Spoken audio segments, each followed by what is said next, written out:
أشهد أن لا إله إلا الله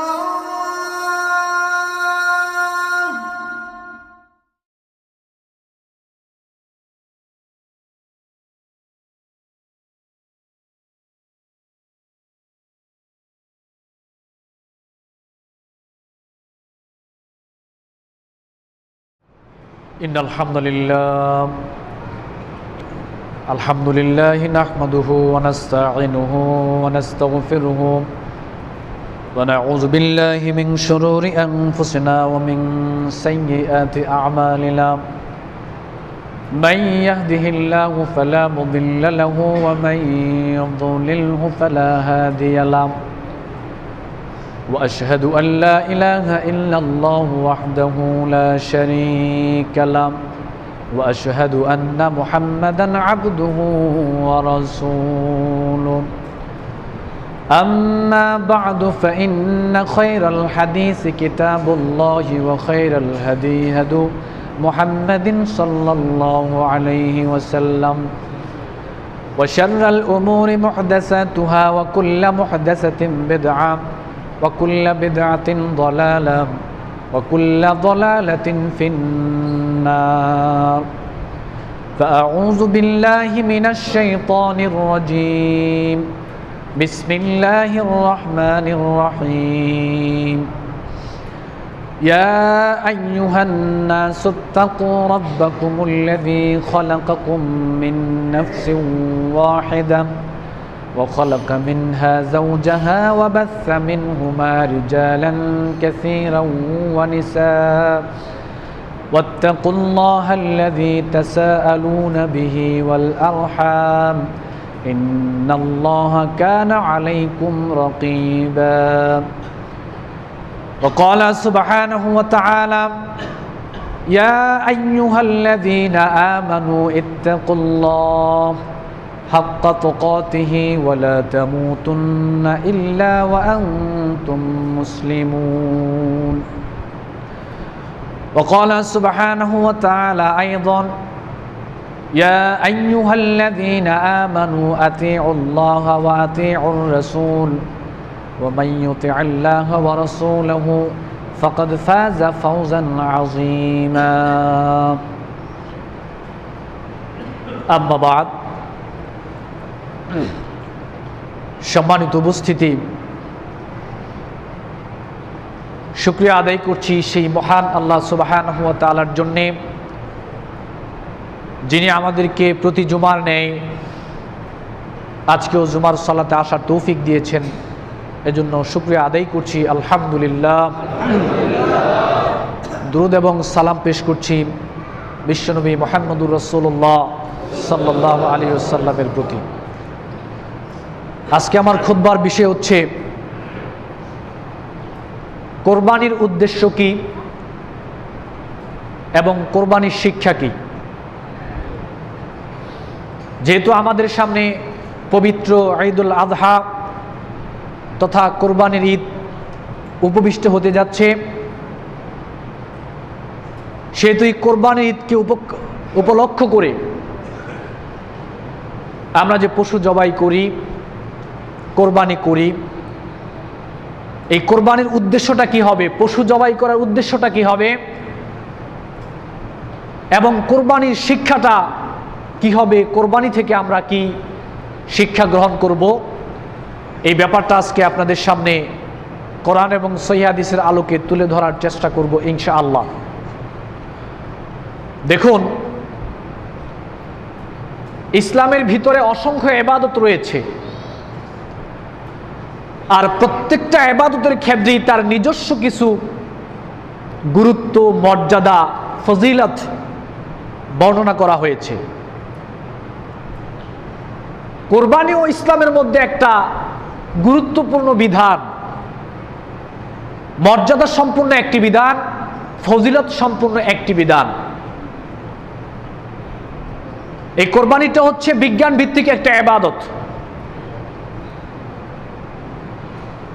ইসলাম যে আল্লাহ সুবহানাহু ওয়া তাআলার মনোনীত ধর্ম, জীবন ব্যবস্থা, বিজ্ঞান এসে এটা আমাদেরকে আরো সহজ করে দিয়েছে। ইসলামের যে সকল বিধান রয়েছে প্রত্যেকটা বিধানের দুনিয়াবি কিছু উপকারিতা রয়েছে এবং পরকালীন কল্যাণ রয়েছে। এর মধ্যে কোরবানি তথা পশু জবাই করা, এর মধ্যে মানব জাতির জন্য ইহলৌকিক কল্যাণ নিহিত রয়েছে। বিজ্ঞান এটা প্রমাণ করেছে। কোরবানি একটা বিজ্ঞান ভিত্তিক ইবাদত। কিভাবে খেয়াল করেন, বিজ্ঞান সে আমাদেরকে সহজ করে দিয়ে কোরবানিটা আমাদের সামনে উপস্থাপন করেছে এইভাবে যে অন্যান্য ধর্ম বা বিশেষ করে হিন্দু ধর্মের মধ্যে আমরা দেখতে পাই যে ওনারা কুরবানি করেন যে একটা ছুরি নিয়ে ফাড় দেওয়ার মাধ্যমে, একটা আঘাতের মাধ্যমেই ওটাকে নিহত করে ফেলেন।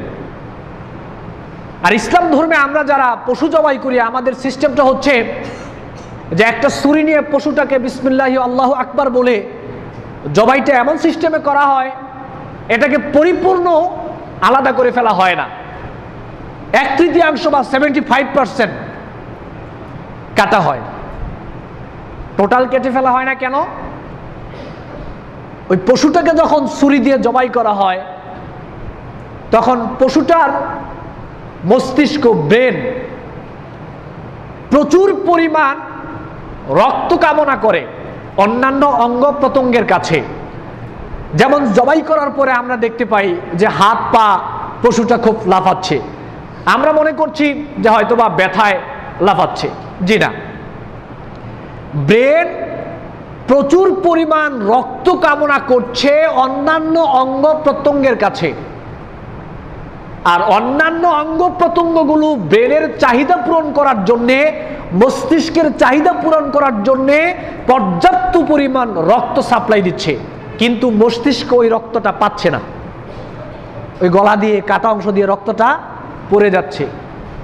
একদিকে মস্তিষ্ক রক্ত কামনা করছে, আরেকদিকে অন্যান্য অঙ্গ প্রত্যঙ্গ সর্বাত্মক চেষ্টা করে তার রক্তগুলো সাপ্লাই করছে, কিন্তু ব্রেনের সাথে কোনো কানেকশন না থাকার কারণে রক্তগুলো পাচ্ছে না।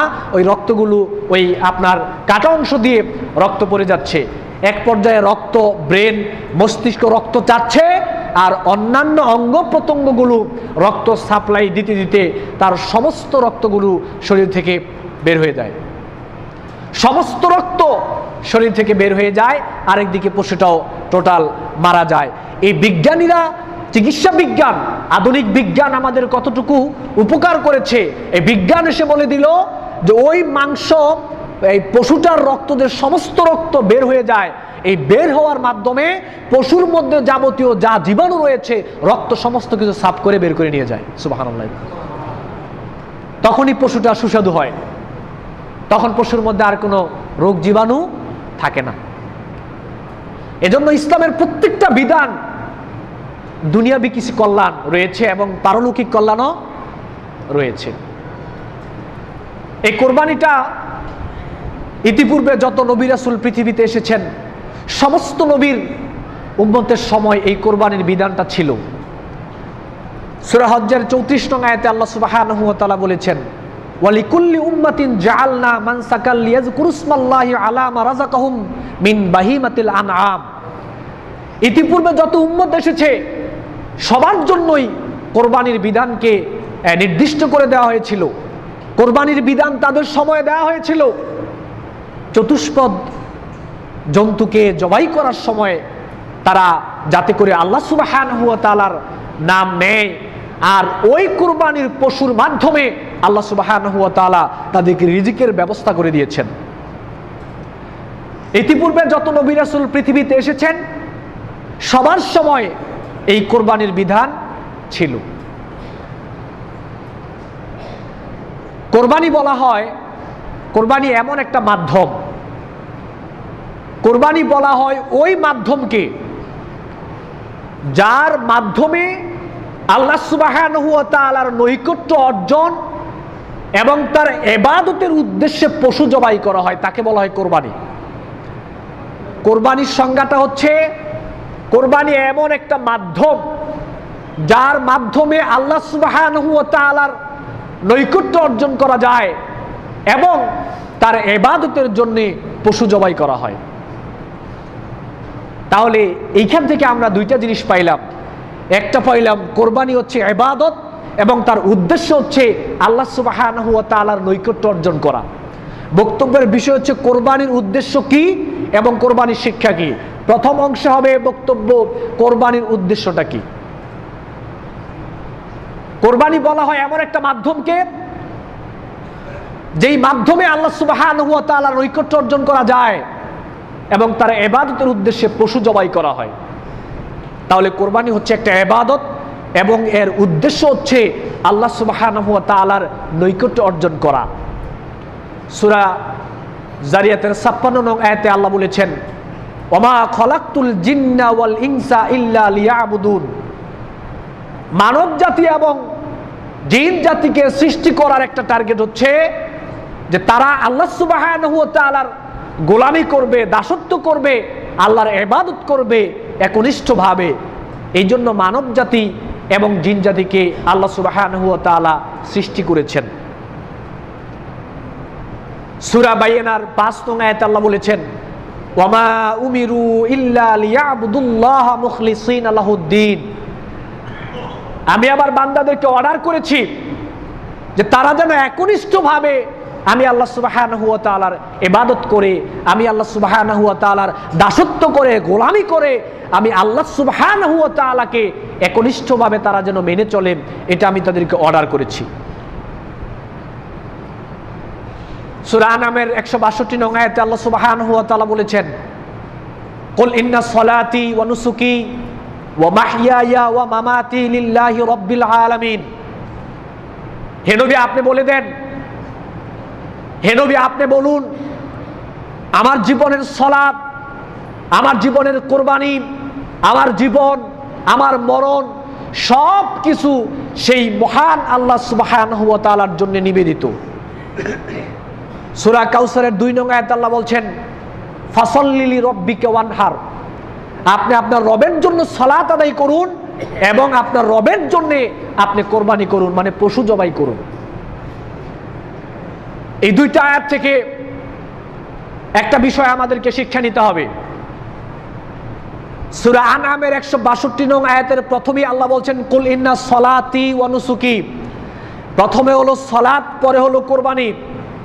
সূরা কাউসারের ২ নং আয়াতে আল্লাহ বলছেন, ফাসাল্লি লিরাব্বিকা ওয়ানহার। প্রথমে বলা হয়েছে সালাতের কথা, তারপরে বলা হয়েছে কোরবানির কথা। এখান থেকে যে শিক্ষাটা আপনারা নেবেন সেটা হচ্ছে, এদেশের মাটিতে লক্ষ লক্ষ মানুষ রয়েছে যারা দিনের পর দিন, সপ্তাহের পর সপ্তাহ, বছরের পর বছর, মাসের পর মাস যারা সালাত আদায় করছে না, তারাও কিন্তু কোরবানি করবে। লক্ষ লক্ষ মানুষ রয়েছে যারা সালাতের ধার ধারে না, সালাত আদায় করে না, তারাও কিন্তু কোরবানি করবে। যারা সালাত আদায় করে না তাদের কোরবানি কবুল হবে না, এ কথাটা আমি বলছি না। যারা ৫ ওয়াক্ত সালাত আদায় করে না তাদের কোরবানি কবুল হবে না, এ কথাটা আমি বলতে চাচ্ছি না। তবে যারা ৫ ওয়াক্ত সালাত আদায় করে না তাদের কোরবানি পরকালে কতটুকু উপকারে আসবে এটা কিন্তু ভেবে দেখার বিষয়। নাসিরউদ্দিন আলবানী ওনার সিলসিলা সহিহার মধ্যে নিয়ে এসেছেন, আল্লাহ নবী বলছেন, ফাইন রুদ্দাত সালাতুহু রুদ্দাত সাইরু আমালিহি ওয়া ইন কুবিলাত সালাতুহু কুবিলাত সাইরু আমালিহি। যার সালাত কবুল হবে তার বাকি আমল কবুল হবে, যার সালাত কবুল হবে না তার বাকি কোনো আমল কবুল হবে না। এইটা হলো যে ৫ ওয়াক্ত সালাত পড়ে তার বেলায়, কিন্তু যে পড়ে না তার বেলায় ৫ ওয়াক্ত সালাত যদি কবুল হয় বাকি আমল কবুল হবে, কিন্তু ৫ ওয়াক্ত সালাত যদি কবুল না হয় তাহলে বাকি কোনো আমল কবুল হবে না। তিরমিজি শরীফে আসছে, আল্লাহ নবী বলছেন, হাদিসটি সহিহ, ইন্না আউওয়ালা মা ইউহাসাবু বিল আবদ ইয়াউমাল কিয়ামা মিন আমালি সালাতুহু। বনি আদমের পরকালের প্রথম যে হিসাব কিয়ামতের মাঠে সর্বপ্রথম হিসাব নেওয়া হবে দুনিয়ায় থাকতে সে সালাত আদায় করেছিল কিনা। ফাইন সুলহাত ফাইন সালুহাদ ফাকাদ আফলাহা ওয়া আনজাহা ফাইন ফাসাদাত ফাকাদ খাবা ওয়া খাসিরা। যদি সে সালাতের হিসাব দিতে পারে তাহলে সে সফল কাম হয়ে যাবে, সে মুক্তি পাবে। আর যে ব্যক্তি সালাতের হিসাব দিতে পারবে না সে ক্ষতিগ্রস্ত হবে এবং সে ব্যর্থ হবে। যারা 5 ওয়াক্ত সালাত আদায় করে না, পরকালে প্রথম হিসাব হবে সালাতের। যদি সে সালাতের হিসাব দিতে পারে সে সফল কাম হবে, সে মুক্তি পাবে। আর যে সালাতের হিসাব দিতে পারবে না সে ব্যর্থ হবে এবং সে ক্ষতিগ্রস্তদের অন্তর্ভুক্ত হবে। তাহলে কি কোরবানি কাজে আসলো? বলেন সবাই, কোরবানি কাজে আসলো? কোরবানি কেন? যে কোনো ইবাদতের বেলায় সালাতবিহীন অন্য যে কোনো ইবাদত কতটুকু উপকারে আসবে এটা ভেবে দেখার ব্যাপার।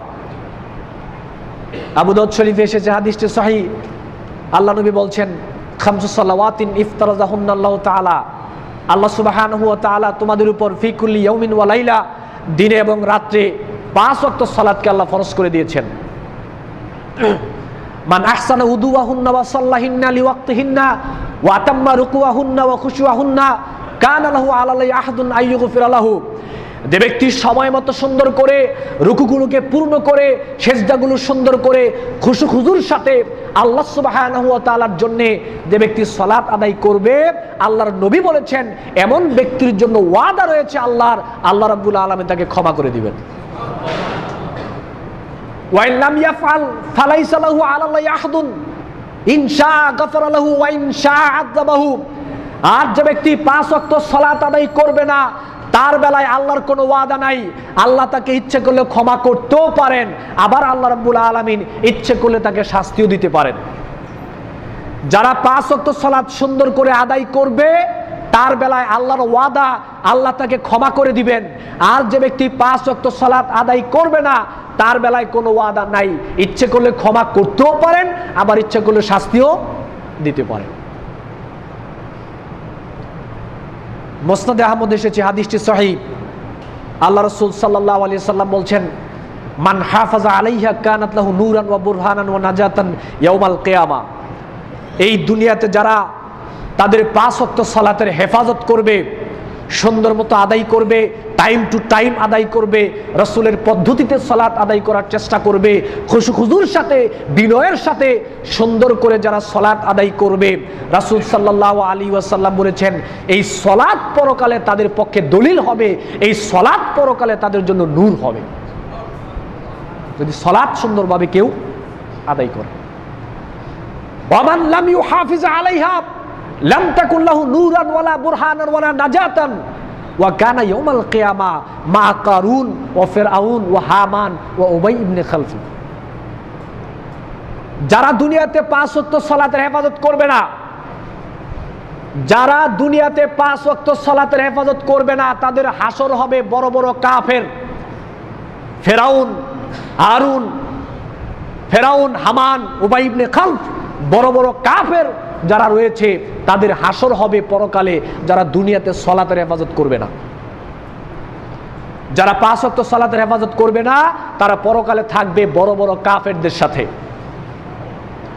সূরা মুদ্দাসিরের 43 নং আয়াতে আল্লাহ সুবহানাহু ওয়া তাআলা বলেছেন ইয়াসআলুনা আনিল মুজরিমিন। যারা পাপিষ্ট মানুষ, পাপী ব্যক্তিদেরকে জিজ্ঞেস করা হবে মা সালাকাকুম ফি সাকার, সাকার নামক জাহান্নামে কেন আসলা? জবাব আসবে ক্বালু লাম নাকু মিনাল মুসাল্লিন। আজকে সাকার নামক জাহান্নামে আসার প্রধান কারণ হচ্ছে দুনিয়ায় থাকতে মুসল্লি ছিলাম না, সালাত আদায় করি নাই, এজন্য সাকার নামক জাহান্নামে আসতে হয়েছে। তাহলে সালাত আদায় না করলে আপনাকে জাহান্নামে যেতে হবে, বাকি অন্যান্য আমল সালাতবিহীন তো কাজে আসলো না।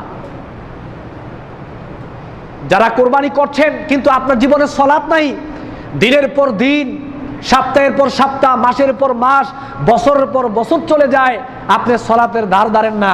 আর কোরবানির সময় আপনি অনেক বড় একটা পশু কিনলেন, আল্লাহই জানে আপনার কোরবানি কতটুকু উপকারে আসবে। সালাতবিহীন কোরবানি কতটুকু উপকার আসবে আল্লাহ সুবহানাহু ওয়া তাআলাই ভালো জানেন। কোরবানি হচ্ছে আল্লাহ সুবহানাহু ওয়া তাআলার একটা বিধান। পশু জবাই করা এটা আল্লাহর একটা বিধান, এটা একটা ইবাদত, এবং এর উদ্দেশ্য হচ্ছে আল্লাহ সুবহানাহু ওয়া তাআলার সন্তুষ্টি অর্জন করা, আল্লাহর নৈকট্য পাওয়া হচ্ছে পশু জবাই করার উদ্দেশ্য, কোরবানি করার উদ্দেশ্য হচ্ছে আল্লাহ সুবহানাহু ওয়া তাআলার সন্তুষ্টি অর্জন করা। দুনিয়াবি কোনো স্বার্থ নিয়ে যদি আপনি পশু জবাই করেন, দুনিয়াকে লক্ষ্য করে যদি আপনি পশু জবাই করেন, তাহলে কিন্তু ইবাদতের পরিবর্তে উল্টো আরো গুনাহের কাজ হবে। মুসনাদে আহমদে এসেছে হাদিসটি সহিহ, আল্লাহ রাসূল সাল্লাল্লাহু আলাইহি সাল্লাম বলছেন, মান সাল্লা ইউরাই ফাকাদ আশরাকা ওয়া মান সামা ইউরাই ফাকাদ আশরাকা ওয়া মান তাসাদ্দাকা ইউরাই ফাকাদ আশরাকা। যে ব্যক্তি সালাত আদায় করলো মানুষকে দেখানোর জন্য সে শিরিক করলো, যে ব্যক্তি দান সদকা করলো মানুষকে দেখানোর জন্য সে শিরিক করলো, যে ব্যক্তি সিয়াম পালন করলো মানুষকে দেখানোর জন্য সে শিরিক করলো। এইগুলো হলো উদাহরণস্বরূপ, এখানে সমস্ত ইবাদতের কথা লিপিবদ্ধ করা যাবে। যে ব্যক্তি কোরবানি করলো মানুষকে দেখানোর জন্য, সে ব্যক্তিও শিরিক করলো। যে কোনো ইবাদত যদি কেউ মানুষকে দেখানোর জন্য করে, সে শিরিক করলো। নির্বাচনের সময় যখন আসে, তখন দেখা যায় মানুষের দান কাকে বলে আর সালাত কাকে বলে। যখন নির্বাচন আসে তখন দেখা যায় দান কাকে বলে আর সালাত কাকে বলে। সুন্দরভাবে সাদা পায়জামা, সাদা পাঞ্জাবি, টুপি মাথা থেকেই পরে না, সালাতে গিয়ে সবার আগে সামনের কাতারে উপস্থিত। কেন? সামনে নির্বাচন। সহিহ বুখারী মুসলিমে আসছে, আল্লাহ নবী বলছেন, ইয়াকশিফু রাব্বুনা আন সাকি ফায়াসজুদু লাহু কুল্লু মুমিনিন ওয়া মুমিনাতিন। আল্লাহ সুবহানাহু ওয়া তাআলা হাশরের মাঠে পরকালে কি করবেন?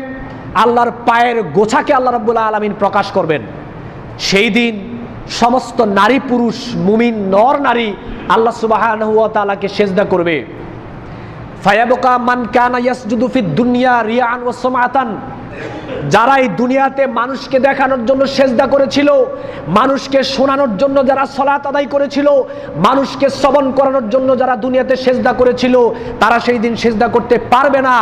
ফায়াযহাবু লিয়াসজুদা, যখন তারা সিজদা করতে যাবে, ফায়াউদু যাহারু তাবাকান ওয়াহিদান, তাদের পিঠ সেদিন একেবারে কাঠের মতো সোজা হয়ে যাবে। সেই দিন ধরা খেয়ে যাবে, প্রকাশিত হয়ে যাবে তারা দুনিয়ায় কেন সালাত আদায় করেছিল। সবাই সিজদা করবে, তারা সিজদা করতে পারবে না যারা দুনিয়াতে দেখানোর জন্য, মানুষকে শ্রবণ করানোর জন্য যারা সালাত আদায় করেছিল। যখনই সিজদা করতে যাবে, একেবারে পিঠ এভাবে সোজা, স্টেপ সোজা হয়ে যাবে, কাঠের মতো, সিজদা করতে পারবে না, ধরা খেয়ে যাবে, প্রকাশিত হয়ে যাবে আপনি দুনিয়াতে কেন সালাত আদায় করেছিলেন, কেন দান করেছিলেন।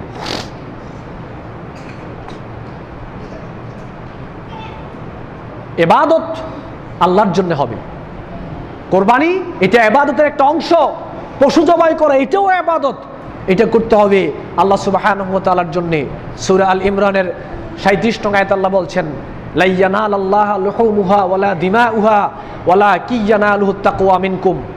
তোমাদের এই এখন আমাদের মধ্যে যে প্রতিযোগিতা চলে, কার কত টাকা বেশি, কয়টা কোরবানি দিল, কত বড় গরু কোরবানি দিল, প্রাণী কত সুন্দর কত বড় হলো, মানুষ আমাকে কি বলল, মারহাবা দিল কিনা, সমাজের মধ্যে আমি ফার্স্ট হলাম কিনা, এই প্রতিযোগিতা এখন আমাদের মধ্যে চলছে।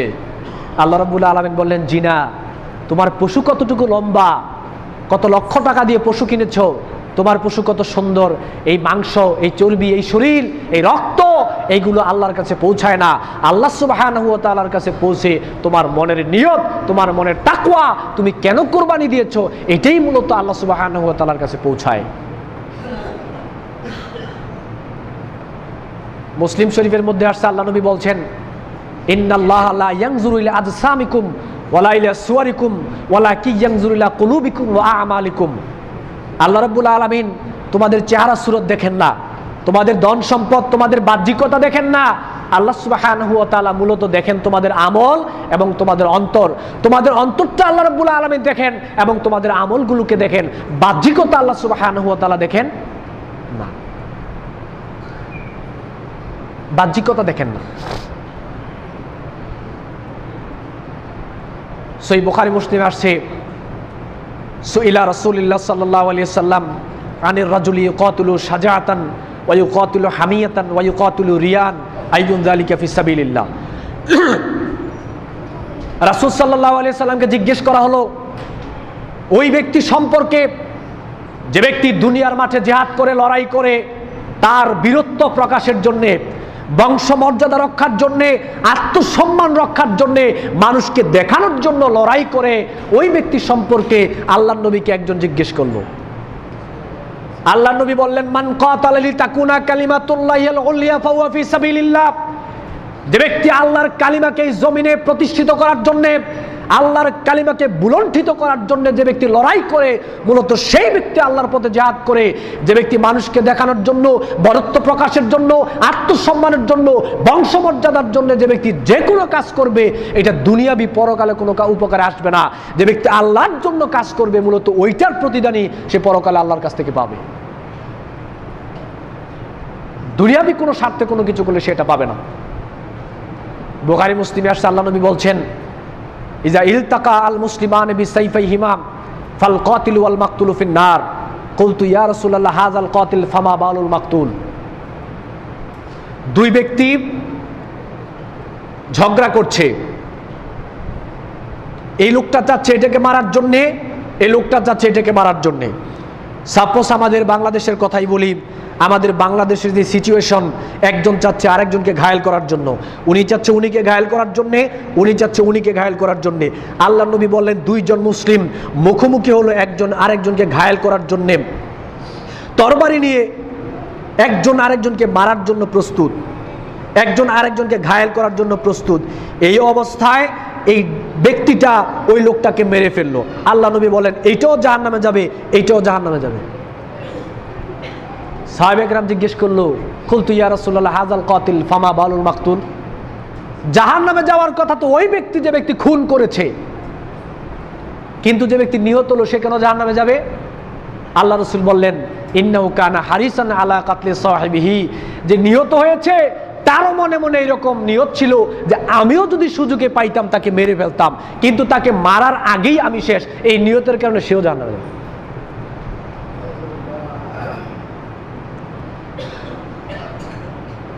নিয়তের কারণে সেও জাহান্নামে যাবে। ইন্নামাল আমালু বিন্নিয়া, বুখারী শরীফের হাদিস। আল্লাহ নবী বলছেন, মানব জীবনের প্রত্যেকটা কাজ নির্ভর করে তার নিয়তের উপর। কোরবানি পশু জবাই করা যদি এটা ইবাদত হিসেবে আপনি করেন, আল্লাহর সন্তুষ্টির জন্য যদি আপনি এটা করেন, নিয়ত যদি আল্লাহর জন্য হয় তাহলে প্রতিদান পাবেন। আর নিয়ত যদি আল্লাহর জন্য না হয়ে দুনিয়াবি কোনো উদ্দেশ্য হয়, তাহলে ইবাদত করেও আপনাকে পাপের ভাগীদার হতে হবে, তখন আর এটা ইবাদত থাকে না। পশু জবাইটা যদি আল্লাহর জন্য করেন, এটা ইবাদত সওয়াব পাবেন। আর পশু জবাইটা যদি দুনিয়াবি উদ্দেশ্য করেন, তার সওয়াব তো দূরের কথা, উল্টার গুনাহ হবে।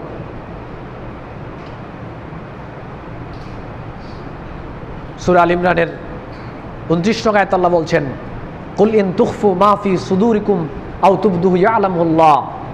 তোমাদের মনের ভিতরে কি নিয়ত আছে, কি নিয়তে তোমরা এই কাজটা করছো, এটাও আল্লাহ ভালো করে জানেন। আর যা কিছু প্রকাশ করেছো তাও আল্লাহ জানেন।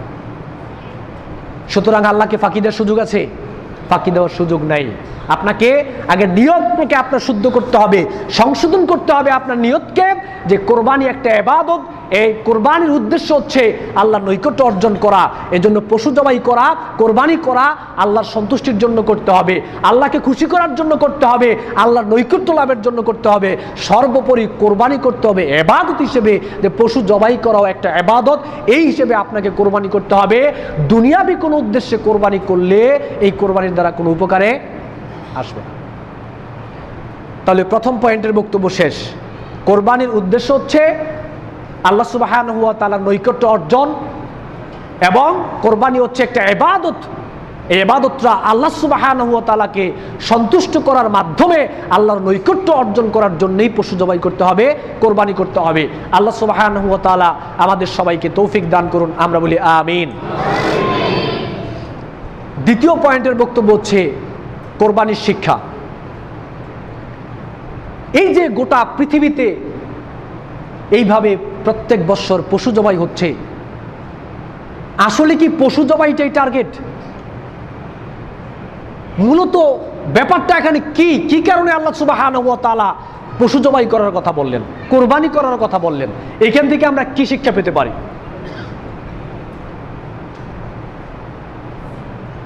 ইব্রাহিম আলাইহিসসালাম ওনাকে আল্লাহ সুবহানাহু ওয়া তাআলা বিভিন্নভাবে পরীক্ষা করেছেন।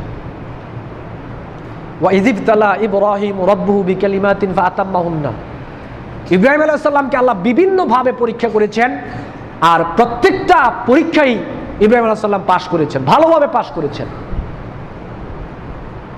এর মধ্যে সবচেয়ে বড় একটা পরীক্ষা ছিল নিজের সন্তানকে জবাই করা, মানে কোরবানি করা। আর ইব্রাহিম আলাইহিস সালাম থেকেই চালু হয়েছে আমাদের কোরবানির পদ্ধতি। ইব্রাহিম আলাইহিস সালামের সুন্নত হিসেবে আমরা এই কোরবানিটা করছি। আর ছেলেকে কোরবানি করা, এটা ছিল ইব্রাহিম আলাইহিস সালামের জন্য একটা বড় পরীক্ষা। ইন্না হাযা লাহুল বালাউল মুবিন, সূরা সাফফাত আল্লাহ রাব্বুল আলামিন বলছেন এটা ছিল ইব্রাহিমের জন্য সুস্পষ্ট একটা পরীক্ষা। ছেলেকে জবাই করা এটা ছিল ইব্রাহিমের জন্য সুস্পষ্ট একটা পরীক্ষা, আল্লাহই বলছেন। এখন ইব্রাহিম আলাইহিস সালামকে আল্লাহ সুবহানাহু ওয়া তাআলা পরীক্ষা করেছেন, বড় বড় পরীক্ষা করেছেন, এবং প্রত্যেকটা পরীক্ষায় উনি সফলতা অর্জন করেছেন, আল্লাহ ওনাকে পাশ করিয়েছেন। তিরমিজি শরীফে আছে, রিয়াদুস সালেহিনের প্রথম খণ্ডে আছে, আল্লাহ নবী বলছেন ইন্না ইজামাল জাযা মা ইজামিল বালা। আল্লাহর জন্য কাজ করতে গেলে, আল্লাহর জন্য কাজ করতে গেলে ওই কাজে যত বেশি কষ্ট হবে সওয়াব তত বেশি হবে। সুবহানাল্লাহ। পরীক্ষা যত বেশি বড়, প্রতিদান তত বেশি বড়। ইন্না ইজামাল জাযা মা ইজামিল বালা, বিপদ যত বেশি, বিপদ যত বড়, প্রতিদানও তত বড় এবং বেশি। ইন্নাল্লাহা ইযা আহাব্বা কওমান ইবতালাহুম ফামান রাদিয়া ফালাহুর রিদা ওয়া সাকিতা ফালাহু সুখতু। আল্লাহ নবী বলছেন যে যাকে আল্লাহ রাব্বুল আলামিন ভালোবাসেন, পরীক্ষা দেওয়াটা সবার ভাগ্যে জোটে না। আল্লাহর পরীক্ষায় পরীক্ষিত হওয়া এটা সবার ভাগ্যে জোটে না। আপনি ইচ্ছে করলেই জেল খাটতে পারবেন না, আপনি ইচ্ছে করলেই ইসলামের কথা বলে আপনি জেল খাটতে পারবেন না। ফয়সালাটা উপরে হতে হবে। আল্লাহ যদি চয়েস করে আপনাকে যে হ্যাঁ তোকে আমি জেল খাটাবো ইসলামের জন্য, তাহলে আপনি জেল খাটতে পারবেন। ইন্নাল্লাহা ইযা আহাব্বা কওমান ইবতালাহুম ফামান রাদিয়া ফালাহুর রিদা ওয়া মান সাকিতা ফালাহু সুখতু। আল্লাহ নবী বলছেন আল্লাহ যাকে পছন্দ করেন, এই কওমকে আল্লাহ ভালোবাসেন, তাকেই আল্লাহ পরীক্ষায় ফেলেন। আর পরীক্ষায় ফেলার পরে যদি সে আল্লাহর প্রতি সন্তুষ্ট থাকে, আল্লাহ তার প্রতি সন্তুষ্ট। আর ওই পরীক্ষায় যদি সে আল্লাহর প্রতি অসন্তুষ্ট হয়, তাহলে আল্লাহ তার প্রতি অসন্তুষ্ট। বিপদে পড়েছেন, তুফানে ঘরবাড়ি উড়িয়ে নিয়ে গেছে, আপনি বললেন আল্লাহ আমাকে ছাড়া আর কাউকে চোখে দেখলেন না, নাউযুবিল্লাহি মিন যালিক। এই কথাটা আপনি আল্লাহর প্রতি বলা মানেই আপনি আল্লাহর প্রতি অসন্তুষ্ট। আল্লাহর নবী বলছেন আল্লাহ তোমার প্রতি অসন্তুষ্ট। আর যদি আপনি বলতেন যে আল্লাহর ফয়সালা, তুফানে ঘরবাড়ি ভেঙে নিয়েছে, আল্লাহ আমাকে পছন্দ করেছে, আল্লাহ আমাকে পরীক্ষায় ফেলেছে, ঠিক আছে আমি ধৈর্য ধারণ করি, আল্লাহ আমার একটা ব্যবস্থা করবে। আল্লাহ বলছে আমি তোর প্রতি সন্তুষ্ট। সুবহানাল্লাহ। তো আল্লাহ যদি আপনার প্রতি সন্তুষ্ট হয়, বিপদ কেউ ধরে রাখতে পারবে? পরীক্ষায় পরীক্ষিত হওয়া এটা ভালো লক্ষণ। যেই ছাত্র যত বেশি পরীক্ষা দিবে সে তত বেশি মজবুত ছাত্র হবে। ইমানদারদের মধ্য থেকে যেই সমস্ত ইমানদারদেরকে আল্লাহ যত বেশি পরীক্ষা করবেন, সে তত বেশি মজবুতওয়ালা ইমানদার হতে পারবে, এবং তার জন্য প্রতিদানটাও পরকালে তত বেশি হবে। এজন্য ইব্রাহিম আলাইহিস সালামকে আল্লাহ রাব্বুল আলামিন বিভিন্নভাবে পরীক্ষা করেছেন। এর মধ্যে সবচেয়ে বড় একটা পরীক্ষা হচ্ছে নিজের ছেলেকে কোরবানি করা। এখন এই ছেলেকে যে কোরবানি করলেন, এর থেকে আমরা কি শিক্ষা নিব? আমরা কি শুধু মাংসই খাবো, গরুই কিনবো? ইব্রাহিম আলাইহিস সালাম নিজের ছেলেকে কোরবানি করলেন, আল্লাহ ছেলের কথা বললেন কেন? মূলত আসলে এই কোরবানির মধ্যে আমাদের জন্য কি শিক্ষা রয়েছে? এক নম্বর শিক্ষা, খেয়াল করেন, পশু খাওয়া মেন ব্যাপার নয়, মাংস খাওয়াটা মেন ব্যাপার নয়। মেন ব্যাপারটা হচ্ছে আপনি কোরবানি থেকে শিক্ষাটা কি পাইলেন। কোরবানির প্রথম শিক্ষা হচ্ছে আল্লাহ সুবহানাহু ওয়া তাআলার বিধানের সামনে নিজেকে সমর্পণ করে দেয়া। নিজের ইচ্ছা, শক্তি, আকাঙ্ক্ষা, চাহিদা, প্রবৃত্তি সব কিছুকে আল্লাহ সুবহানাহু ওয়া তাআলার সামনে সমর্পণ করে দেয়া, যেমনি ভাবে সমর্পণ করেছিলেন ইব্রাহিম আলাইহিস সালাম এবং ইসমাইল আলাইহিস সালাম।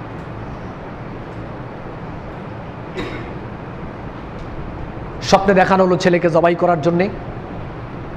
সেম বাস্তবায়ন করলেন। ইয়া বুনাইয়া ইন্নী আরাফিল মানামি আন্নী আযবাউ ফানজুর মাযা তারা, আমি দেখলাম স্বপ্নে আমি তোমাকে জবাই করছি। তার মানে আল্লাহ আমাকে নির্দেশ করেছেন তোমাকে জবাই করার জন্যে। আচ্ছা, তোমার মতামতটা কি? স্বপ্নে আল্লাহ দেখিয়েছেন ছেলেকে জবাই করার জন্যে। এই বিধানের সামনে ইব্রাহিম আলাইহিস সালাম নত হয়ে গিয়েছেন। নত হয়ে গিয়ে ছেলেকে প্রস্তাব করলেন। ছেলেও অটোমেটিক আল্লাহর বিধানের কাছে নত হয়ে গেলেন। ইয়া আবাতি ফাআল মা তু'মার, হে পিতা, আপনাকে আল্লাহ রাব্বুল আলামিন যা অর্ডার করেছেন, যা নির্দেশ করেছেন, আপনি তার বাস্তবায়ন করুন। বাপ আল্লাহর বিধানের সামনে নত হয়েছে, ছেলেও আল্লাহর বিধানের সামনে নত হয়েছে। ফালাম্মা আসলামা, দুইজনই আল্লাহ রাব্বুল আলামিনের বিধানের সামনে নত হয়ে গিয়েছে। আর আপনি কোরবানি করেন, সেই কোরবানি যেটা আমরা করছি যদি আপনার মনের বিরুদ্ধে একটা যায়, তাহলে আল্লাহর বিধান আপনার ভালো লাগে না। কেন?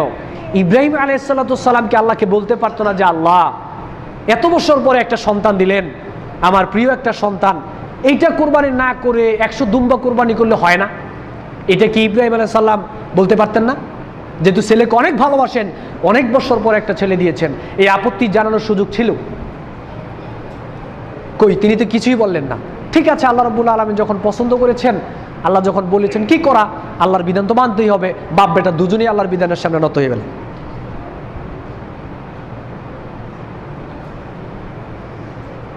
আর আপনার সমাজের বিপক্ষে একটা বিধান গেলে সেটা আপনার ভালো লাগে না। আপনার মসজিদের বিপক্ষে একটা ইসলামের বিধান গেলে আপনার ভালো লাগে না। আপনার এলাকার, আপনার ব্যক্তির, আপনার পরিবারের, আপনার রাষ্ট্রের যে কোনো সিচুয়েশনের একটা বিপক্ষে ইসলামের বিধান গেলে সেটা আপনার ভালো লাগে না। আপনি আপত্তি তুলেন, ইস এটা যদি এইভাবে না ওইভাবে হতো, ইস আল্লাহ এটা কেন দিল, এটা যদি না দিত। জি না, কালেমার ঘোষণা দেওয়ার পরে এরকম করার কোনো সুযোগ নাই। সূরা নূরের 51 নং আয়াত আল্লাহ বলছেন, ইন্নামা কানা কাউলাল মুমিনিনা ইযা দুউ ইলাল্লাহি ওয়া রাসূলিহি লিয়াহকুমা বাইনাহুম আইয়াকুলু সামি'না ওয়া আতা'না। ঈমানদারদেরকে যখনই আল্লাহ সুবহানাহু ওয়া তাআলা এবং তার রাসূলের দিকে আহ্বান করা হবে, তাদের মধ্যে ফয়সালা করা হবে কোরআন এবং সহিহ হাদিস দিয়ে, তাদের কোনো ওযর আপত্তি পেশ করার সুযোগ নাই। তারা বলবে আইয়াকুলু সামি'না ওয়া আতা'না, যেহেতু আল্লাহ এবং তার রাসূলের কথা শুনলাম, নির্দ্বিধায় সেই কথা মেনে নিলাম। এই হচ্ছে ঈমানদার, এই হচ্ছে ঈমানদারের বৈশিষ্ট্য। সূরা নূরের 63 নং আয়াতে আল্লাহ সুবহানাহু ওয়া তাআলা বলেছেন, ফালইহযারিল্লাযীনা ইউখালিফুনা আন আমরিহি আন তুসিবাহুম ফিতনাতুন আও ইউসিবাহুম আযাবুন আলীম। আল্লাহ রাব্বুল আলামিনের কোনো সিদ্ধান্তের বিরোধিতা যদি কেউ করে, রাসূলের কোনো সিদ্ধান্তের বিরোধিতা যদি কেউ করে, আল্লাহ রাব্বুল আলামিন বলেছেন এই দুনিয়াতে তার উপরে এই আযাব গজব এসে নিপতিত হবে এবং পরকালে তার জন্য রয়েছে যন্ত্রণাদায়ক কঠিন আযাব। আল্লাহ রাব্বুল আলামিন তার জন্য প্রস্তুত করে রেখেছেন। যে ব্যক্তি আল্লাহ এবং তার রাসূলের বিরুদ্ধে, আল্লাহ এবং তার রাসূলের বিধানের বিরোধিতা করবে, ইসলামের বিধানের বিরোধিতা যদি কেউ করে, এই দুনিয়াতে আসবে তার উপরে গজব এবং পরকালীন জীবনে তার জন্য আল্লাহ প্রস্তুত করে রেখেছেন যন্ত্রণাদায়ক কঠিন আযাব। তাহলে কি ইসলামের কোনো বিধানের বিরোধিতা করার বা আপত্তি প্রকাশ করার কোনো সুযোগ কি কোনো ঈমানদারের জন্য আছে? কুরবানির একটা মূল শিক্ষা হচ্ছে ইব্রাহিম আলাইহিস সালাম এবং তার সন্তান ইসমাইল আলাইহিস সালাম যেভাবে আল্লাহর বিধানের সামনে নত হয়েছে, এই কোরবানির মূল শিক্ষা হচ্ছে যারাই কালেমার ঘোষণা দিবে তাদেরকেই আল্লাহ সুবহানাহু ওয়া তাআলার বিধানের সামনে সমর্পণ করতে হবে। কোনো আপত্তি করা চলবে না, কোনো ওযর পেশ করা চলবে না, কোনো ইচ্ছা শক্তি প্রকাশ করা চলবে না। আল্লাহর বিধানের সামনে নিজের ইচ্ছা শক্তিকে, নিজের প্রবৃত্তিকে সমর্পণ করে দিতে হবে। এই হচ্ছে কোরবানির মূল শিক্ষা। কোরবানির আরেকটা শিক্ষা হচ্ছে উৎকৃষ্ট জিনিস আল্লাহর পথে ব্যয় করা। কিভাবে? ইব্রাহিম আলাইহিস সালামের একটা সর্বোৎকৃষ্ট একটা ভালোবাসার পাত্র ছিল ওই সময় তার সন্তান। এত বছর পরে একটা সন্তান জন্ম নিয়েছে, উনি ওনার সন্তানকে অনেক ভালোবাসতেন। অনেক সুন্দর চেহারা ছিল ইব্রাহিম আলাইহিস সালামের, ইসমাইল আলাইহিস সালামের। এমন প্রিয় পাত্র সন্তানকে জবাই করার কথা বলা হয়েছে, আল্লাহর রাস্তায় বিলিয়ে দেওয়ার কথা বলা হয়েছে। ওইখান থেকে আপনাকে শিক্ষা নিতে হবে যে আল্লাহর রাস্তায় সর্বোৎকৃষ্ট জিনিস আপনাকে ব্যয় করতে হবে। আরেকটা শিক্ষা নেন, কোরবানির প্রথম বিধান চালু হয়েছে আদম আলাইহিস সালামের জামানা থেকে। আদম আলাইহিস সালামের 2 সন্তান ছিল, হাবিল এবং কাবিল। হাবিল ভালো মানুষ ছিল, কিন্তু কাবিল ভালো মানুষ ছিল না। কাবিল এবং হাবিলকে আদম আলাইহিস সালাম যখন একটা প্রেক্ষাপট নিয়ে বললেন যে তোমরা আল্লাহর জন্য কোরবানি পেশ করো, কাবিল চিন্তা করলো, কাবিল ছিল চাষি, সে চিন্তা করলো আল্লাহকে যেহেতু দিব, তো আমার এই চাষ করার মধ্যে সর্বনিকৃষ্ট যেই জিনিসটা ওইটাকে আল্লাহকে দেই, নাউযুবিল্লাহ মিন যালিক। সে তার চাষযোগ্য জিনিসগুলোর মধ্য থেকে সর্বনিকৃষ্ট জিনিসটা আল্লাহ সুবহানাহু ওয়া তাআলার জন্য উৎসর্গ করলেন, রাখলেন। হাবিল চিন্তা করলো যেহেতু আমি আমার রবকেই দিব, আমি আমার মাবুদকেই দিব, আমি আমার আল্লাহকেই দিব, সেহেতু আমি আমার সর্বোৎকৃষ্ট, উনি ছিল আপনার এই পশুপালন করতেন, উনি চিন্তা করলেন সর্বোৎকৃষ্ট যে দুম্বাটা, ওনার দুম্বার মধ্যে সর্বোৎকৃষ্ট যেটা, উনি বললেন যে এইটাই আমি আল্লাহ সুবহানাহু ওয়া তাআলাকে দিব। উনি একদিকে কাবিল রাখলেন নিকৃষ্ট জিনিস, আর হাবিল রাখলেন সর্বোৎকৃষ্ট জিনিস। ওই সময় কোরবানির পদ্ধতি ছিল, খাওয়ার পদ্ধতি ছিল না, যেটা আমরা এখন খাই, খাওয়ার পদ্ধতি ছিল না। আসমান থেকে আগুন এসে যেটাকে জ্বালিয়ে পুড়িয়ে সারকার করে নিয়ে যেত, বুঝতে হবে ওইটাই কবুল হয়েছে। আসমান থেকে আগুন এসে হাবিলের দুম্বাটা আগুনে জ্বালিয়ে পুড়িয়ে নিয়ে গেল, তার মানে হাবিলের কোরবানিটা কবুল হয়েছে। এইখান থেকে আপনাকে শিক্ষা নিতে হবে যে নিকৃষ্ট জিনিস যদি উৎকৃষ্ট জিনিস রেখে যদি নিকৃষ্ট জিনিস আপনি আল্লাহকে দেন, বুঝতেই পারছেন আল্লাহ কোনটা কবুল করবে। সূরা ইমরানের 92 নং আয়াত আল্লাহ বলছেন, লান তানালুল বিররা হাত্তা তুনফিকু মিম্মা তুহিব্বুন ওয়া মা তুনফিকু মিন শাইইন ফাইন্নাল্লাহা বিহি আলিম। ততক্ষণ পর্যন্ত তোমরা তোমাদের ব্যয়কৃত জিনিস দ্বারা কল্যাণ লাভ করতে পারবে না, যেই পর্যন্ত না তোমরা তোমাদের উৎকৃষ্ট জিনিস আল্লাহর পথে ব্যয় না করো। আর তোমরা যা কিছু ব্যয় করো এটা কি উৎকৃষ্ট না নিকৃষ্ট, এটা তুমি গোপন করলে কি আল্লাহ কিন্তু ভালোই জানে, এটা আল্লাহ ভালোই জান উৎকৃষ্ট না নিকৃষ্ট। মসজিদের জন্য, মাদ্রাসার জন্য যদি টাকা চাওয়া হয়, দানের জন্য যদি টাকা চাওয়া হয়, পকেটে হাত দিয়ে 500 টাকার নোট, 1000 টাকার নোট, 100 টাকার নোট, 50 টাকার নোট, 20 টাকার নোট, 10 টাকার নোট, 5 টাকার নোট ওনার পকেটে, বলা হলো যে ভাই এতিমখানা বা মাদ্রাসা মসজিদ, মানুষটা অসুস্থ, আল্লাহর জন্য কিছু দান করেন। পকেটে ঘুরে টাকা খুঁজতে খুঁজতে খুঁজতে খুঁজতে অনেক টাকার মধ্য থেকে 5 টাকার নোট বের করে উনি দান করেন, আল্লাহকে দিয়েছে। ওই যে কাবিল চিন্তা করলো আল্লাহকে দিব, নিকৃষ্টটাই দেই। আপনি তো ওই চিন্তাই করলেন যে আল্লাহকেই দিব, 5 টাকাই দেই। কেন, পকেটে কি 100 টাকা ছিল না? আপনাকে তো আমি বলি নাই 1000 টাকা দেওয়ার জন্য, 500 টাকা দেওয়ার জন্য, 100 টাকা দেওয়ার জন্য বলি না, 50টা টাকাই দেন। আপনি 5 টাকা দিলেন কিভাবে? আপনি তো কাবিলের মতো আচরণ করলেন আল্লাহর সাথে। মাদ্রাসাতে ছেলের বেতন মাসে 400-500 টাকা। ছেলে কোরআন হাদিস পড়বে, আলেম হবে, মানুষদেরকে ইসলাম শেখাবে, পরকালে আল্লাহর জান্নাত লাভের চেষ্টা করবে। ছেলে মাদ্রাসায় পড়ে 400 টাকা বেতন বাপ মা দিতে রাজি না। ঠিক ওই গার্জিয়ানটাই ছেলেকে ইংরেজি প্রাইভেট পড়ায়, গণিত প্রাইভেট পড়ায়, মাসে হাজার হাজার টাকা ওই ছেলে মেয়ের পিছনে খরচ করে দুনিয়াবি কারণে, এই দুনিয়াতে যাতে সে সফলতা অর্জন করতে পারে। ওই স্কুল কলেজের বেতন দিতে বাপ মার কোনো সমস্যা হয় না, কিন্তু মাদ্রাসার বেতন দিতে গেলে হুজুরের বেতন মাত্র 3000, দেখা যায় 3 মাসের বেতন হুজুরের বাকি।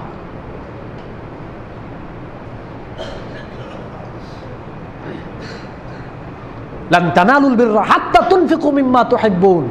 ততক্ষণ পর্যন্ত উৎকৃষ্ট জিনিস যদি ব্যয় না করেন, ততক্ষণ পর্যন্ত কল্যাণ লাভ করতে পারবেন না। আর কোনটা ব্যয় করেন, আল্লাহর জন্য ব্যয় করতেছেন কিনা, এটা আল্লাহ ভালো করেই জানে। কাবিলের দান করব না, আমরা সবাই হাবিলের মতো হওয়ার চেষ্টা করব। হাবিল যেমন সর্বোৎকৃষ্ট জিনিসটা আল্লাহকে দিয়েছে, আর কাবিল যেমন সর্বনিকৃষ্ট জিনিস আল্লাহকে দিয়েছে। আমার পকেটে অনেকগুলো টাকা থাকার পরে আপনাকে অনেক টাকা দিতে হবে না, আপনার পরিবার রয়েছে, কিন্তু একেবারে 5 টাকার নোট দিলেন, কাবিলের মতো আচরণ করলেন আল্লাহর সাথে, আপনি তো আল্লাহকে দিচ্ছেন। সর্বোৎকৃষ্ট জিনিস আল্লাহ সুবহানাহু ওয়া তাআলার পথে আমাদেরকে ব্যয় করতে হবে। এটা হলো কোরবানির আরেকটা শিক্ষা। কোরবানির আরেকটা শিক্ষা হচ্ছে ধৈর্য ধারণ করা। ইব্রাহিম আলাইহিস সালাম আল্লাহর কাছে বলেছিলেন যে আমাকে একটা নেক সন্তান দেন, আর আল্লাহ রাব্বুল আলামিন ফাবাশশারনাহুম বিগুলামিন হালিম, আল্লাহ রাব্বুল আলামিন ইব্রাহিম আলাইহিস সালামকে সুসংবাদ দিলেন একটা ধৈর্যশীল সন্তানের। এটা কোরবানি শিক্ষা। আল্লাহ রাব্বুল আলামিন ইব্রাহিম আলাইহিস সালামকে সুসংবাদ দিলেন ধৈর্যশীল সন্তানের, আর সন্তান কিন্তু বলেছিল সাতাজিদুনি ইনশাআল্লাহু মিনাস সাবিরিন, আল্লাহ চায় তো আপনি আমাকেও চিরই ধৈর্যশীলদের মধ্যে পাবেন। বাপও ধৈর্যশীল, ছেলেও ধৈর্যশীল। তার মানে কোরবানির আরেকটা শিক্ষা হচ্ছে আপনাকে ধৈর্যশীল হতে হবে। কোরবানি থেকে ধৈর্য শিক্ষা নিতে হবে। যারাই কালেমা পড়বে, নিজেকে ইমানদার বলে দাবি করবে, মুমিন বলে দাবি করবে, তাদেরকে আল্লাহ রাব্বুল আলামিন বিভিন্ন ভাবে পরীক্ষা করবেন, আর ওই পরীক্ষার সময় ধৈর্য ধারণ করতে হবে। এটা হচ্ছে কোরবানির একটা শিক্ষা। সূরা আনকাবুতের 2 নং আয়াত আল্লাহ বলছেন আহাসিবান নাসু আইয়ুতরাকু আইয়াকুলু আমান্না ওয়া হুম লা ইফতানুন, তোমরা কি মনে করেছো যে তোমরা এই কথা বলবে যে আমরা ঈমান এনেছি, এই কথা বললেই তোমাদেরকে ছেড়ে দেওয়া হবে, অথচ ঈমানের দাবি তো তোমরা কতটুকু মজবুত ওইটা তোমাদেরকে পরীক্ষা করা হবে না, এটাই কি তোমরা মনে করেছো?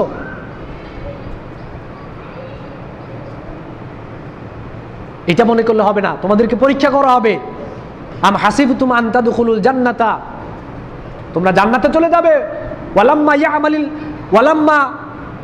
ইয়ালামিল্লাহুল্লাযীনা জাহাদু ওয়া ইয়ালামাস সাবিরিন, আল্লাহ রাব্বুল আলামিন বলছেন তোমরা কি ধারণা করেছো এমনি তোমরা জান্নাতে চলে যাবে, আমরা ঈমান এনেছি এই কথা বললেই তোমরা জান্নাতে চলে যাবে? অথচ তোমাদের মধ্য থেকে কারা আল্লাহর পথে জীবন দিতে প্রস্তুত, আল্লাহর পথে আপনার জিহাদ করতে প্রস্তুত, আল্লাহর জন্য জীবনটা বিলিয়ে দিতে প্রস্তুত, এবং তাদের মধ্যে কারা ধৈর্যশীল, এই পরীক্ষা না করেই তোমাদেরকে জান্নাত দিয়ে দিব?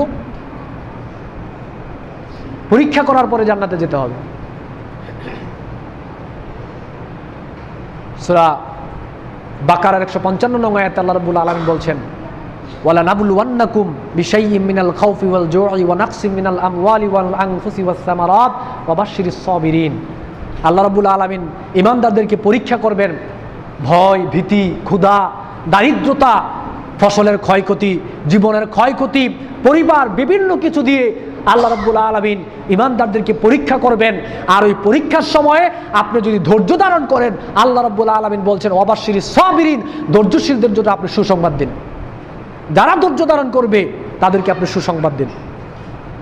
সূরা মুহাম্মদের 31 নং আয়াতে আল্লাহ বলছেন ওয়ালা নাবলুওয়ান্নাকুম হাত্তা না'লামাল মুজাহিদিনা মিনকুম আস-সাবিরিন, তোমাদেরকে পরীক্ষা করব ততক্ষণ পর্যন্ত যেই পর্যন্ত না তোমাদের মধ্যে কারা আল্লাহর জন্য জীবন দিতে প্রস্তুত, কারা আল্লাহর রাহে জীবন দিতে প্রস্তুত, এবং তাদের মধ্যে কারা ধৈর্যশীল, এটা পরীক্ষা না করে আমি আল্লাহ রাব্বুল আলামিন তোমাদেরকে জান্নাত দিব না। সূরা জুমারের 10 নং আয়াতে আল্লাহ বলছেন ইন্নামা ইউওয়াফাস সাবিরুনা আজরাহুম বিগাইরি হিসাব, আল্লাহ রাব্বুল আলামিন ঈমানদারদেরকে বিভিন্ন ভাবে পরীক্ষা করবেন, আর ওই পরীক্ষার সময় যদি ঈমানদাররা ধৈর্য ধারণ করে আল্লাহ রাব্বুল আলামিন বলেছেন তাদের জন্য বেহিসাবি প্রতিদান রয়েছে।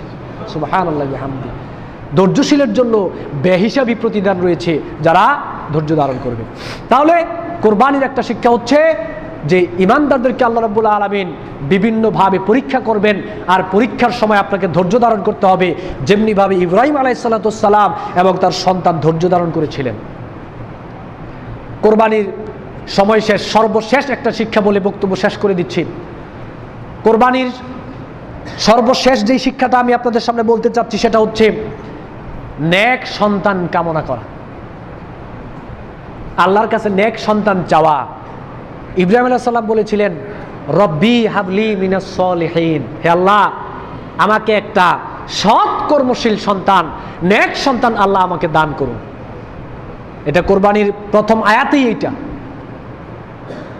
নেক সন্তান আল্লাহ সুবহানাহু ওয়া তাআলার কাছে আপনাকে চাইতে হবে। আর নেক সন্তান খালি চাইবেন, বাস্তবে কোনো পদক্ষেপ থাকবে না, সেটা হবে না। আপনার সন্তান জন্মগ্রহণ করেছে, জন্মগ্রহণ করার আগে আল্লাহকে বলছিলেন আল্লাহ আমাকে একটা নেক সন্তান দেন, দোয়া করার পরে আল্লাহ এক সন্তান দিল, সন্তান কি এমনিতে নেক হয়ে যাবে? এক বেচারা বলল যে হুজুর আমার জন্য দোয়া করবেন, আমার জন্য ছেলে হয়। তো হুজুর জিজ্ঞেস করলো বিয়ে করেছেন? কয় না। তো বিয়ে না করলে আপনার ছেলে হবে কিভাবে? আগে বিয়ে করেন, পরে আনে ছেলের চিন্তা। তা আপনি নেক্সট সন্তান আল্লাহর কাছে চাইলেন, আল্লাহ আপনাকে দিল। এখন নেক্সট সন্তান আল্লাহ এসে বানিয়ে দিবে না। নেক্সট সন্তান গঠন করার জন্য আপনাকে পদক্ষেপ গ্রহণ করতে হবে। পদক্ষেপের প্রথম সন্তান জন্মগ্রহণ করার পরে সন্তানকে নেক্সট সন্তান গঠন করার জন্য প্রথম পদক্ষেপ হলো যখন 7 বছর বয়স হবে তখন ইংলিশ মিডিয়ামে ভর্তি করবেন, কিন্ডারগার্টেনে ভর্তি করবেন, প্রাইমারি স্কুলে ভর্তি করবেন, তাহলে সন্তান নেক্সট সন্তান হবে।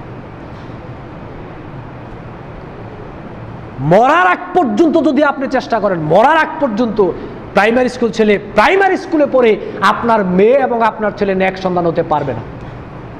মরার আগ পর্যন্ত যদি আপনি চেষ্টা করেন, কিন্ডারগার্টেন বলেন, ইংলিশ মিডিয়াম বলেন, কলেজ ইউনিভার্সিটি বলেন, এগুলোতে পড়ে আপনার সন্তান নেক্সট সন্তান হিসেবে গঠিত হতে পারবে না, যেই পর্যন্ত না আপনার সন্তানকে প্রাথমিক অবস্থায় নেক্সট শিক্ষা না দিবেন। একটা সন্তান নেক্সট হওয়ার জন্য তার প্রথম শিক্ষালয় হচ্ছে তার পরিবার। তার পরিবার থেকে তাকে আগে নেক্সট শিক্ষা পেতে হবে। নেক্সট সন্তান গঠন করার জন্য প্রথম শর্ত হচ্ছে কোরআন এবং সহিহ হাদিস। কোরআন এবং সহিহ হাদিস বাদ দিয়ে কোনো মানুষ নেক্সট সন্তান হতে পারে না। আপনার সন্তান ইংলিশ মিডিয়ামে পড়লে সেখানে কোরআন হাদিসের কোনো শিক্ষাই নাই। আপনার সন্তান প্রাইমারি স্কুলে পড়লে কোরআন হাদিসের কোনো শিক্ষাই নাই। আপনার সন্তান কলেজ ইউনিভার্সিটিতে পড়লে কোরআন হাদিসের কোনো শিক্ষাই নাই। সেখানে আপনার সন্তান নেক্সট সন্তান হয় কিভাবে? হয় আবার কিভাবে? সেদিন আমাকে আমার এক ভাই বলল যে কেন যে ইংলিশ অনার্স করতে গেলাম। বললাম কি হলো? শুধুমাত্র আজে বাজে কথা, নারীকে নিয়ে আজে বাজে কথাগুলো সেখানে সাহিত্যের মধ্যে লিখতে হয়। এগুলো পরে সে নেক্সট সন্তান হবে? নেক্সট সন্তান বানানোর জন্য সন্তানকে আগে কোরআন হাদিসের শিক্ষা দেওয়ার পরে আপনি সেগুলোতে পড়ান, সমস্যা নাই। আগেই যদি তাকে কিন্ডারগার্টেনে পাঠিয়ে দেন, ইংলিশ মিডিয়ামে পাঠিয়ে দেন, তারপরে আপনার সেখানে এই প্রাইমারি পাঠিয়ে দেন, তাহলে তার মূল গোড়া থেকেই তো গলত। গোড়াই তাকে জবাই করে দিলেন, সে আমার নেক্সট সন্তান হয় কিভাবে? সন্তানকে নেক্সট সন্তান বানাতে হবে। ইব্রাহিম আলাইহিস সালাম আল্লাহর কাছে নেক্সট সন্তান চেয়েছিলেন, রব্বি হাবলি মিনাস সলিহিন, হে আল্লাহ আমাকে একটা নেক্সট সন্তান দান করুন। কেন? আজকে বাংলাদেশের সবচেয়ে বেশি অভাব নেক্সট সন্তানের। আজকে বাংলাদেশের সবচেয়ে বেশি অভাব নেক্সট সন্তানের। একটা নেক্সট সন্তানের প্রয়োজন, একটা নেক বাবার প্রয়োজন, একটা নেক মায়ের প্রয়োজন, একটা নেক মেম্বারের প্রয়োজন, একটা নেক চেয়ারম্যানের প্রয়োজন, একটা নেক স্যারের প্রয়োজন, একটা নেক প্রিন্সিপালের প্রয়োজন, একটা নেক এমপির প্রয়োজন, একটা নেক মন্ত্রীর প্রয়োজন, একটা নেক প্রধানমন্ত্রীর প্রয়োজন, একটা নেক রাষ্ট্রমন্ত্রীর প্রয়োজন, একটা নেক স্বরাষ্ট্রমন্ত্রীর প্রয়োজন। বাংলাদেশের যত সেক্টর রয়েছে সব সেক্টরে আজকে নেক্সট সন্তানের অনেক বেশি প্রয়োজন। নেক্সট সন্তান না থাকার কারণে আজকে আমাদের এই অবস্থা। রন্ধে রন্ধে আমাদের মধ্যে পাপ, অনাচার, জুলুম, নির্যাতন সব চলছে শুধুমাত্র নেক্সট সন্তান না থাকার কারণে। আপনি আজকেই সচেতন হন, আপনার ছেলেকে নেক্সট সন্তান বানাতে হবে, যাতে করে আপনার ছেলের দ্বারা কোনো অন্যায় কাজ না হয়। ওই রকম নেক্সট সন্তান যদি আপনি গঠন করতে পারেন তাহলে আপনার উপকার হবে কি আপনি খেয়াল করেন। আল্লাহ নবী বলছেন, মুসলিমের হাদিস, ইজা মাতাল ইনসান ইনকাতা আনহু আমালুহু ইল্লা মিন সালাসাতিন ইল্লা মিন সাদাকাতিন জারিয়া। আল্লাহ নবী বলছেন, মানুষ মারা যাওয়ার পরে তার আমলের দ্বার বন্ধ হয়ে যায়। 3টা আমল অটোমেটিক সব সময় জারি থাকে। এর মধ্যে একটা হচ্ছে আও ইলমিন ইউনতাফাউ বি, একটা হচ্ছে উপকারী ইলম। উপকারী ইলম মানে যেখানে কোরআন এবং সহিহ হাদিসের শিক্ষা হয়, যেখানে কোরআন এবং সহিহ হাদিসের শিক্ষা হয়। প্রাইমারি স্কুলে টাকা দান করার চেয়ে আপনি মাদ্রাসাতে টাকা দান করুন, এটা হচ্ছে সদকায়ে জারিয়া। প্রাইমারি স্কুলে কোরআন হাদিস শিক্ষা দেওয়া হয় না। যেখানে কোরআন হাদিস শিক্ষা দেওয়া হবে ওইখানে আপনি দান করুন। আপনি ওইখানের মাদ্রাসায় পড়ালেখার ব্যবস্থা করে দেন, আপনি বিল্ডিং দেন, আপনি জমিন দেন, এগুলো সদকায়ে জারিয়া। যত দিন এখানে এই প্রতিষ্ঠান থাকবে, সেখানে ভালো শিক্ষা হবে, তত দিন আপনি কবর থেকে সওয়াব পেতেই থাকবেন। শুধু তাই নয়, এটা একটা পজিটিভ দিক। আর একটা পজিটিভ দিক হচ্ছে, আজকে আমাদের সমাজের সবচেয়ে বড় সমস্যা হলো মানুষ চলাচলের জন্য রাস্তা দেওয়া হয় না। মানুষ চলবে, রাস্তা দেন, আমার জায়গা রাস্তা দিব কেন? আপনি হলেন একটা কৃপণ, আপনি মিসকিন। মানুষ চলাচল করবে, আপনি হাঁটার জন্য রাস্তা দিবেন না কেন? আপনি যেদিন থেকে 2007 সালে আপনি মানুষকে চলাচলের জন্য রাস্তা দিয়েছেন, মানুষকে চলাচলের জন্য আপনি ওয়াকফ করে রাস্তার নামে রাস্তা দিয়েছেন, কিয়ামতের আগ পর্যন্ত এই রাস্তা দিয়ে যত মানুষ হাঁটবে তত সওয়াব আল্লাহ রাব্বুল আলামিন আপনার কবরে দিবেন। আপনি দিবেন না কেন রাস্তা? হাদিস নেন মুসলিম শরীফের, আল্লাহ নবী বলছেন, রাআইতু রাজুলান ইয়াতাকাল্লাবু ফিল জান্নাহ ফি শাজারাতিন কাতাহা মিন যহরিত তরিক কানাত তুযিন নাস ওয়া ফি রিওয়ায়াতিন কানাত তুযিল মুসলিমিন। আল্লাহ নবী বললেন, দেখলাম জান্নাতে এক লোক দৌড়াচ্ছে। জিজ্ঞেস করলাম কেন দৌড়ায়, তার কি আমল? আল্লাহ নবীকে জানানো হলো যে ওই লোকটা রাস্তার মধ্যে একটা বৃক্ষ পড়েছিল, মানুষ হাঁটতে কষ্ট হতো। ওই লোকটা চিন্তা করলো, আমি যদি এখান থেকে বৃক্ষটা সরিয়ে দেই তাহলে মানুষের চলাচল করতে সুবিধা হবে, মানুষের কষ্ট হবে না। এই চিন্তা করে লোকটা গাছটাকে সরিয়ে দিল। আল্লাহ নবীকে জানানো হলো এই কাজের বিনিময়ে আল্লাহ রাব্বুল আলামিন তাকে জান্নাত দিয়েছে। আপনার রাস্তা দিবেন না কেন? মানুষ চলাচল করবে, আপনি রাস্তা দিবেন না কেন? আপনি মানুষকে কুনতুম খায়রা উম্মাতিন উখরিজাত লিন-নাস, আপনাকে সৃষ্টি করা হয়েছে মানুষের কল্যাণের জন্য, আপনি দিবেন না কেন? যদি না দেন তাহলে দেখেন তো, এরকমও তো হতে পারে আপনাকে বললাম রাস্তার জায়গা দেন, মানুষ হাঁটবে, আপনি বললেন জি না আমি দিব না, আমার জায়গা। এটা বলতে দেরি, বাড়িতে আসার আগে আপনি মরে গিয়েছেন, হতে পারে না? এখন কি হবে? আর এরকমও তো হতে পারে আপনি রাস্তাটা দেওয়ার কিছুক্ষণ পরে আপনি মৃত্যুবরণ করেছেন, এটাও তো হতে পারে। রাস্তা দিবেন না কেন? জ্ঞান উপকারী ইলমের ব্যবস্থা করে যেতে হবে, এটা সাদকায়ে জারিয়া। আর নেগেটিভ একটা দিক আছে, আপনার বাপ, আপনার স্বামী, আপনার ছেলে, আপনার আত্মীয় যদি কোনো খারাপ কাজের কোনো কিছু চালু করে যায়, পাপ কাজের কোনো জায়গা যদি চালু করে যায়, তাহলে ওই পাপ কাজের জায়গা আপনাকে বন্ধ করতে হবে। ছেলে হিসাবে, মেয়ে হিসাবে, ওয়াইফ হিসেবে, কন্যা হিসেবে, সন্তান হিসেবে, যাবতীয় আপনি যাই থাকেন না কেন, ওই পাপ কাজ আপনাকে বন্ধ করতে হবে। যদি পাপ কাজ বন্ধ না করেন, এখানে যত দিন পাপ কাজ হবে, কিয়ামতের আগ পর্যন্ত পাপ কাজ হলেও ওই মৃত ব্যক্তি কবরে থেকে এই পাপের শেয়ার পাবে। পজিটিভ দিকও আছে, নেগেটিভ দিকও আছে। জ্ঞান অর্জনের ব্যবস্থা করে দিয়ে যাবেন, উপকারী ইলম, মানুষের উপকার আসবে এরকম ব্যবস্থা করবেন। সর্বশেষ কি? ওয়ালাদিন সালেহিন, একটা নেক সন্তান, একটা নেক সন্তান রেখে যাবেন। এখানে যারা মুরব্বীরা রয়েছেন একটু ভেবে দেখুন, আপনি মারা যাওয়ার পরে আপনার সন্তান আপনাকে দাফন করার পরে আপনার সন্তান আপনার জন্য বলবে কিনা রব্বির হামহুমা কামা রব্বায়ানি সাগরা? সন্তান কি কে আপনি ওই উপযুক্ত করে গড়ে তুলেছেন কিনা? জীবিত তাকে চিন্তা করেন, মুরব্বী যারা রয়েছেন। আপনি মারা যাওয়ার পরে আপনার সন্তান তো দোয়া তো করেই না, নামাজ তো পড়েই না, সে দোয়া করবে কিভাবে? কিন্তু নামাজই পড়েন। ওই চট্টগ্রাম থেকে হাইয়ার করে হুজুর নিয়ে আসে, মাওলানা নিয়ে আসে আপনার জন্য দোয়া করানোর জন্য। আল্লাহ নবী বলছেন নেক সন্তান ওয়ালাদিন সালিহিন ইয়াদউ লাহু, একটা নেক সন্তান তার বাপ মার জন্য যা দোয়া করবে আল্লাহ তাই কবুল করবে। সেটা ভালো লাগে না আপনার? আপনি হাইয়ার করে আলেমাতে গেলেন কেন? আপনার সন্তান আপনার জন্য যা দোয়া কবুল করবে, যা দোয়া করবে সন্তানের দোয়া আল্লাহ রাব্বুল আলামিন তাই কবুল করবেন। শর্ত হচ্ছে নেক সন্তান লাগবে। সন্তানকে আগে কোরআন হাদিস শিক্ষা দেওয়ার মাধ্যমে নেক সন্তান বানাতে হবে। কিন্ডারগার্টেন বলেন, প্রাইমারি স্কুল বলেন, এই যে সন্তানের জন্য আপনি এত কষ্ট করছেন, এই সন্তান কিন্তু গ্রাজুয়েট নিয়ে কিন্তু আপনাকে তখন ভুলে যাবে, দোয়া তো করা দূরের কথা। সম্মানিত উপস্থিতি, ইব্রাহিম আলাইহিস সালাম বলেছিলেন রব্বি হাবলি মিনাস সালিহিন। এটা আমাদেরকে আল্লাহর কাছে বলতে হবে, আল্লাহ আপনি আমাদেরকে একটা নেক সন্তান দান করুন। আল্লাহর কাছে দোয়া করবেন, এটাও কোরবানির একটা শিক্ষা। আল্লাহ সুবহানাহু ওয়া তাআলা, আজকে আর কথা বাড়ালাম না, আজকে যে আলোচনা হয়েছে, সামনে কোরবানির ঈদ, আমরা পশু জবাই করবো ইনশাআল্লাহ। ওই কোরবানি থেকে যে 4টা শিক্ষা আমি আপনাদেরকে বললাম, এর মধ্যে একটা হচ্ছে আল্লাহর বিধানের সামনে নিজেকে সমর্পণ করে দেয়া, উৎকৃষ্ট জিনিস আল্লাহর পথে ব্যয় করা, বিপদ আপদে ধৈর্য ধারণ করা এবং আল্লাহর কাছে নেক সন্তান চাওয়া। ওই 4টা জিনিসই ওই আয়াতের মধ্যে শিক্ষণীয় রয়েছে। ইব্রাহিম আলাইহিস সালাম এবং ইসমাইল আলাইহিস সালামের কাহিনীতে, জীবনীতে এই 4টা শিক্ষা রয়েছে। আল্লাহ সুবহানাহু ওয়া তাআলা আমাদেরকে আল্লাহর উদ্দেশ্যে কোরবানি করার, আল্লাহর উদ্দেশ্যে পশু জবাই করার তৌফিক দান করুন, আমরা বলি আমিন।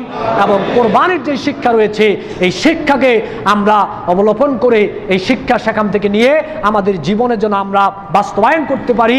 আল্লাহ সুবহানাহু ওয়া তাআলা আমাদের সবাইকে তৌফিক দান করুন, আমরা বলি আমিন। ওয়া আখিরু দাওয়ানা আলহামদুলিল্লাহি রাব্বিল আলামিন।